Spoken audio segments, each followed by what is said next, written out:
L'ho tirato fuori perché so che era là. Il signore dov'era? Sul divano. Sul divano. Stava dormendo? Sì.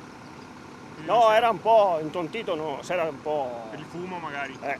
Però non si alzava. Parla Remo Palus, eroe del giorno, che mosso da uno slancio d'altruismo e incurante del pericolo si è lanciato in mezzo alle fiamme divampate nella casa colonica attigua alla sua stalla, dove come tutti i giorni stava mungendo le vacche, per mettere in salvo Giovanni Andric. Lo tira fuori.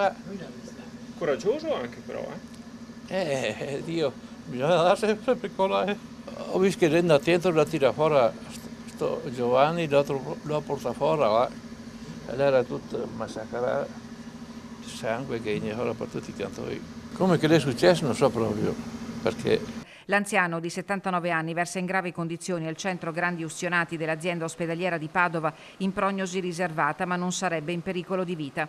Stamattina, poco prima delle 7:30, una violenta deflagrazione causata molto probabilmente da una fuga di gas ha distrutto la casa dei primi dell'Ottocento in località Romagno, nella frazione di Fumac di San Gregorio nelle Alpi.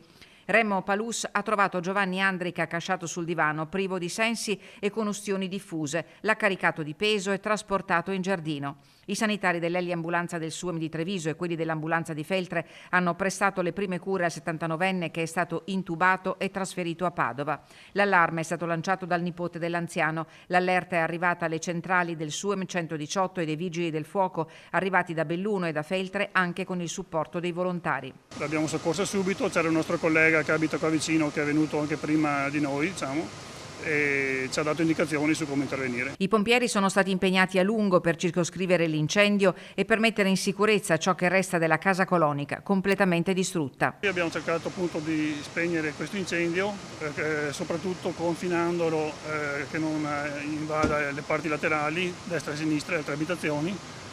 E stiamo ancora lavorando per smassare. Sulle cause della deflagrazione si propende per la fuga di gas. Abbiamo trovato delle bombole di gas, però non abbiamo ancora individuato precisamente il punto di innesco, perciò stiamo ancora lavorandoci.